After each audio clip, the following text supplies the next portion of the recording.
Na wamesema mkituchokoza awamu hii tunashambulia haraka na kurudi, na tutapiga mapigo kuliko jana, kuliko juzi. Wamepiga moja juzi hapa, Irani yenyewe akasema bwana twende mezani. Na Amerika ilikuwa inajaribu kumwambia wewe mtoto nisikilize, ajue kama na Mungu yule, nisikilize, usiende kupigana kule, tulia kwanza, tunapatana. Ambia bwana mimi naenda mwenyewe. Amen.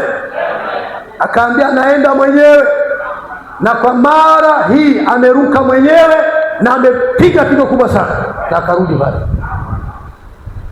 Wale jamaa wanasema Netanyahu ukimwambia ukitugusa tu tunakupiga, ndio anakugusa, sio anakugusa na kupiga. Wao hawalingii kingine. Kuna muda wananukuu, waliwaambia hivi, muangalieni Farao kwenye bahari ya Shamu. Kuna kitu walipigana Israeli. Bahari ya Shamu ni Mungu mwenyewe wa kumtia baharini. Duniani cheza na taifa lolote, sio Israeli. Ukimbariki umebarikiwa, ukimlaani umelaaniwa, ukimgusa umegusa jicho la Mungu. Mboni huyu mmoja wa mwisho hapa alisema nataka kuifuta, sasa alitoa siku ngapi, anataka kuifuta kwenye ramani duniani, Israeli siwepo, anataka tie bomu moja. Wamemfuta wiki iliyopita. Yaani yule rais wa Irani amekuwa mnyofu sana. Jamani, nawaombeni msiniue, mimi sihusiki kabisa, mimi ni serikali tu. Na ameandika barua kujiuzuru. Tunaye Simba wa Yuda. Kama Mungu anajali Israeli, mke wake ni zaidi. Kuna mke wa Yesu hapa? Hebu nione kama yupo. Sisi tunalindwa na nguvu za Mungu. Sisi ni zaidi ya Wayahudi. Amen. Tumalizie. Cha kukaa hapo. Naona. Na asema nao wamehamishwa kote ulimwenguni na sasa wanarudi tena. Ni hadithi nzuri sana tulionayo hapa asubuhi leo. Ile bendera ya Israeli. Bendera ya Israeli ni bendera ya zamani sana. Ni bendera ya mfalme Daudi. Bendera zingine zote za kwetu hizo zimebuniwa tu mjiani. Sijui wangekuwa na kanuni, sijui kanuni ya kupeperusha bendera. Ningekuwa nataka ningeka ya Israeli na kubeana kwenye gari yangu. Sasa kuna sheria ya kupeperusha bendera. Kama ulizia, lakini bendera hiyo sio ya leo, ni ya mfalme Daudi na ni nyota zile zile. Haleluya. Walipotawanyika wakarudi wakapandisha bendera yao, na hapa wanataka kujenga hekalu, na wanapojenga hawataki kupigwa. Amen. Tutaenda, kutanyamaza kimya. Ni kweli wanatafuta mkubwa ni nani. Kwa muda mrefu ametawala Amerika, lakini hapa sasa ni kama wote wanachetishwa na Mchina.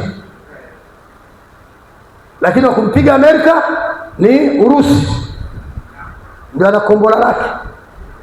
Amen. Yaani ukiangalia sasa Israeli anataka kupigana nchi 6 kwa wakati mmoja. Uturuki, na wapi na wapi. Hivi anataka kumvamia mpaka na China mwenyewe. Na China ukija na kutwanga. Hawatwangi wenyewe, nyuma yake kuna nguvu za Mungu. Mungu aliapa, siwezi kuiacha Israeli. Labda jua litokee magharibi kwenda hivi, na haiwezekani. Wako chini ya mkono wa Mungu aliye hai, na bibi harusi pia Mwisraeli wa roho yuko chini ya mkono wa Mungu aliye hai. Unaamini hivyo? Wangapi wanaamini hivyo? Wewe unalindwa na nguvu ambazo hata atomic haiwezi kuingia. Usilale unahangaika kwenye nyumba umelala. Shindwa. Woga. Mungu atusaidie sana. Naona. Kwa hiyo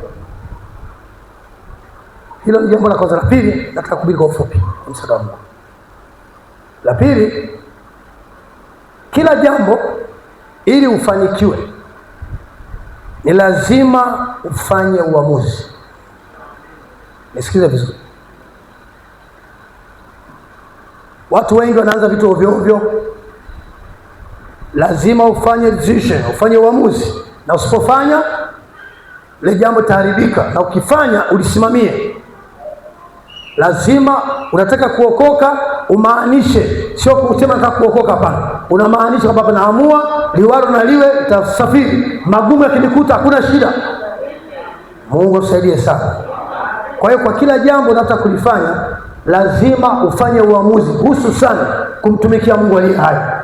Lazima uamue, fanya uamuzi. Yoshua sura 24 mstari wa 14 mpaka 16. Yoshua 24 14 mpaka 16. Twende kwa haraka ndio tukanimaliza kwa mapema. Yoshua 24 14 mpaka 16. Basi sasa mcheni Bwana mkamtumikie kwa unyofu wa moyo na kwa kweli, na kuiweka mbali miungu ambayo baba zenu walitumikia ng'ambo ya mto na huko Misri, mkamtumikie yeye Bwana. Nanyi kama mkiona ni vibaya kumtumikia Bwana, chagueni hivi leo mtakayemtumikia. Joshua anawaambia fanyeni uamuzi, aidha natumikia miungu au natumikia Mungu aliye hai, kwamba ni miungu ile ambayo baba zenu walitumikia ng'ambo ya mto, au kwamba ni miungu ya wale Waamori ambao mnakaa katika nchi yao, lakini mimi na nyumba yangu tutamtumikia Bwana. Tuseme, lakini mimi na nyumba yangu tutamtumikia Bwana. Naomba nisikize vizuri. Usitumike kilegevu, usitumike kizembe. Unaweza kuwa unatumika lakini haumaanishi. Mungu atusaidie sana. Hao watu wakajibu wakasema, hasha, tusimwache Bwana ili kutumikia miungu mingine. Wakakataa, utamtumikia Mungu wako lazima ufanye uamuzi, na bila uamuzi haiwezekani. Kwa hiyo wao wadada wawili, Ruth na Orpa, naomba mniangalie, walikuwa na shida. Shida ya kwanza, waume zao wamefariki wakiwa vijana. Amen. Na kina Naomi walitoka kwenye nchi ya Israel, Bethlehem kule. Walikuwa wamekimbia njaa, na Mungu akawa amewatembelea, kuna chakula, na alikwisha wahadisia habari ya Mungu wake. Niangalie mimi vizuri, nipe macho mimi. Naomi kila alipokaa aliwaambia, Mungu wetu sisi aliwahi kumpiga Farao na majeshi yake. Mungu wetu sisi aliwavusha bahari ya Shamu. Mungu wetu sisi aliduisha jangwani. Mungu wetu sisi alifanya kila kitu. Mungu wetu sisi wakati wa Daudi alimpiga Mfilisti. Kwa hiyo aliwaambia Mungu wao alivyo, mama mkwe. Sasa wakati aliwaambia yule Mungu alikuwa anawaambia, ndio ameleta chakula, shida kule imeondoka, na rudi nyumbani, sisi wa Israeli hatupaswi kuwa nje, nilikuja huku kwa utukutu wangu kama Ibrahimu alivyoenda kule. Na nabii anasema alienda kule kwa makusudi. Amen. Amen. Amen. Amen. Dada, nipe macho yako. Ndio. Ukisinzia na kufuata na macho yako. Nampenda Bwana? Amen. Haleluya. Sasa njaa ikaingia, na huyo amewahadisia kule kuna Mungu.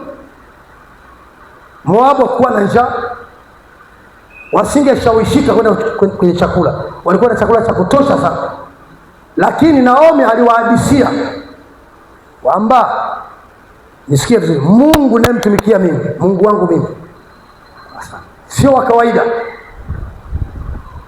Anaponya wagonjwa, anaondoa laana. Haleluya.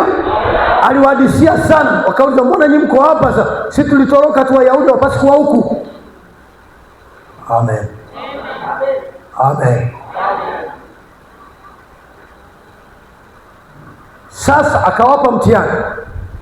Mara nyingine inawezekana unatamani Mungu akubariki, lakini unashindwa kwenye masharti. Amen. Wao wawili walikuwa na tofautiana ndani mwao. Uniangalie usilaka. Ruth hakuwa na wazo habari ya kuolewa, japo anataka. Naomi anawaza tu kuolewa.